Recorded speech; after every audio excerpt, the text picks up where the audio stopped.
Hello and welcome back to Storytime with Eric Zimmer. Where we last left off in Sagamore Hill, Theodore Roosevelt's summer White House, we learned about the post-presidential years, and which ended with Theodore Roosevelt's death. Now, the author said that Herman Haggerton only talked about the life at Sagamore Hill until Theodore Roosevelt's death. This talks about its life until Edith's death, which we're about to read right now. So here we go. You ready? Alright, let's begin. Chapter 6, Edith Roosevelt on her own. 2 days after her husband's funeral, January 10th, 1919, Edith closed Sagamore Hill and went to stay with Bammy in Connecticut. 6 days later, she sailed for Europe with a maid. When she disembarked in New York on May 15, 1919, all of her children were waiting on the pier to assist her in her return to Cove Neck. Edith had decided that the only reason for her to retain Sagamore Hill was to provide a center for the family, she wrote to Kermit. I am only justified in keeping that house open if I can make it a home for all of you, she told him in a follow-up letter. Edith Roosevelt would outlive her husband by 29 years and spent all that time providing a center for the family in Cove Neck. The children, grandchildren, and other relatives helped fill the huge void in her life. But her first summer back at the homestead was still so painful that she left her diary blank for 2 months and then made only occasional entries. A visit to South America in December 1919 provided an escape from the lonely house. It was the first of many solo winter vacations until Edith became too old and weak to travel.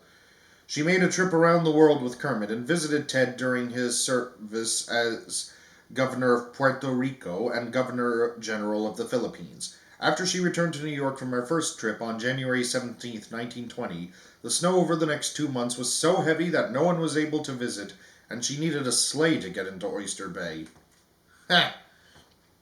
When the weather cooperated, not only family and friends, but also dignitaries and admirers of the colonel continued to come to pay their respects to his widow. Among the first was King Albert of Belgium, who was received by Edith in the North Room. On the 1-year anniversary of TR's death, a number of his friends made a pilgrimage to Sagamore Hill. And on the 3rd anniversary, in 1922, Edith led a group of his friends to the grave for the laying of a wreath, followed by a gathering in the North Room to read and discuss TR's writings, and then lunch. This became an event organized by the newly formed Roosevelt Memorial Association, known as the RMA. The pilgrimages, which continued for 2 decades, could be trying for the hostess. I worked myself into a state of nerves about the pilgrimage, she wrote to Ted about the 1929 gathering. She worried about the house being dirty and the grandchildren creating chaos. But she farmed them off to relatives and got the house cleaning done after she did a noble turn of parlor maid's work, and when the pilgrims arrived, all was as it should be, and I was perfectly content. Journalists still visited occasionally, but on Edith's more guarded terms than the openness of when her husband was in residence. A writer for Better Homes and Gardens came in 1925 for a series titled Home of Famous Americans. The author was greeted by Charles Lee, who told him Mrs. Roosevelt was out in the garden, and no picture is to be taken of the madam. You cannot go inside the house. Despite the limitations, the writer found much to admire on the property. The gardens are exceedingly well kept and have that finish and dignity which can be found associated only with age.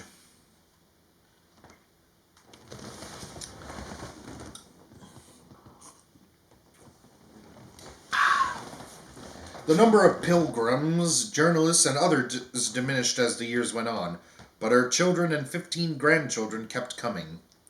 It has been such a happiness to have the house full of children once more as father would have wished, Edith wrote to Ted. She developed a routine when the grandchildren were there.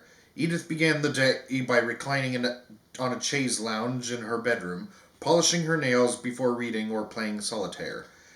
As the youngsters headed for breakfast, they stopped at her bedside to kiss her on the cheek. After breakfast, she took care of correspondence in the drawing room, usually behind closed doors.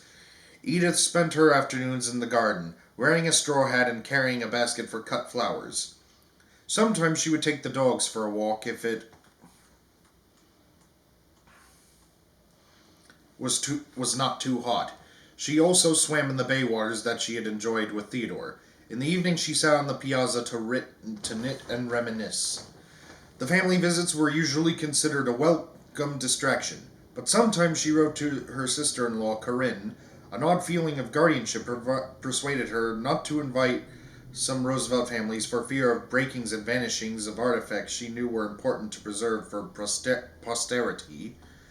But even when she looked forward to visits by the children, they left her drained. "I like to see their little faces," she liked to say, "but I prefer to see their backs." Two of Edith's great-grandchildren, who spoke at the reopening of Sagamore Hill in 2015 after a 3-year restoration and reminisced about what it was like to visit her when they were children. "I remember her being terrifying," recalled Tweed Roosevelt of Boston, Archie's grandson who grew up not far from Sagamore Hill. "Her views were handed down to my grandparents. Children are to be seen and not heard." And they generally were not even to be seen in the drawing room, which they were told were Edith's private sanctuary. It was perfectly obvious which part of the house was hers, and we were generally not allowed in there, although we were occasionally allowed in because the great attraction was the bearskin rug. Theodore Roosevelt IV of Brooklyn, technically Theodore Roosevelt V, recalled his first visit just after World War II. "My mother whispered in my ear, 'Remember, children are to be seen and not heard.' I said 3 words to her during that entire visit. 'Hello,' and then 'Yes, please,' when great-grandmother offered me milk and cookies. And on the way out I remember her saying, 'What a nice, quiet little boy.' My mother beamed, or smiled with delight, because I hadn't disgraced her or myself." Edith preferred to see the backs of her grandchildren when they were leaving, in part because of her reticent personality, but her declining health was also a factor. Edith, 66 in 1927, had begun to experience heart problems that curtailed her foreign travel. So she decided to buy an old inn in Brooklyn, Connecticut, that had been owned by an ancestor as a getaway spot. She remained active by supporting the arts and political candidates. She hosted 300 members of the Edith Kermit Roosevelt Republican Club on August 10, 1932, to celebrate President Herbert Hoover's birthday.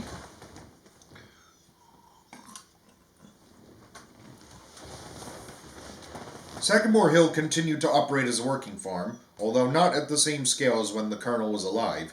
An inventory of the property after his death shows the barn contained a pair of gray horses, 1 Holstein cow, 2 Guernsey cows, a Guernsey heifer, a Guernsey calf, a wagon, various plows, and other farm equipment, and a sleigh. Along with the cook and maids for the house, Edith retained a farm manager and gardener. When Superintendent Robert Gillespie Jr.'s failing health in the late 1930s prevented him from working, Edith told him, "You have a home here as long as you want." He remained at Sagamore Hill until 1943, and then moved into a house he had built in Syosset. Charles Lee retired as Edith's chauffeur in 1934, but afterwards occasionally still drove her to appointments. He was given a free life tenancy in the Gray Cottage until he died on March 4th, 1936. Clara Lee, who continued to work at least part-time for Mrs. Roosevelt, stayed on at Gray Cottage until her own death in 1947. Edith's health declined further when on the night of November 12th, 1935, she got out of bed in the dark to open a window. She fell, fractured her hip, and was hospitalized for 5 months before returning to Cove Neck. There was an understanding within the family that upon Edith's death, Ted and Eleanor would inherit Sagamore Hill. In fact, I wonder if that was the case, if the Roosevelt family would still be living in that house to this day if it wasn't for them turning it into a museum. I think that was the idea, that Ted would get the house. But by 1937, the couple had been living in rented houses for 27 years, and decided they could no longer wait. Edith had been asked by the Roosevelt Memorial Association to sell the house so it could become a museum since 1920, and had always refused, saying it must be kept for Ted and his family. But Eleanor wanted a more modern house, so Ted arranged to acquire 4 acres that included the apple orchard from his mother in 1938. His architect son-in-law, William McMillan Jr., designed a 19-home Georgian mansion constructed by E.W. Howell Company for $90,000. Old Orchard House was finished in April 1938. It now functions as a museum, staff offices, and archives. Edith liked the new dwelling, but was chagrined when her new daughter-in-law sent her a bill for $140 for trees to separate the two homesteads.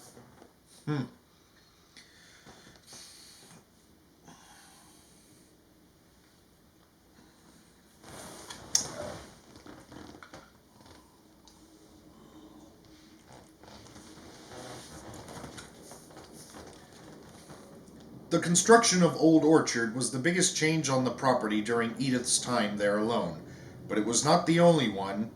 Ted erected a wooded shingled cottage for his head groundskeeper north of his house, and a 6-car garage where the assistant groundskeeper lived.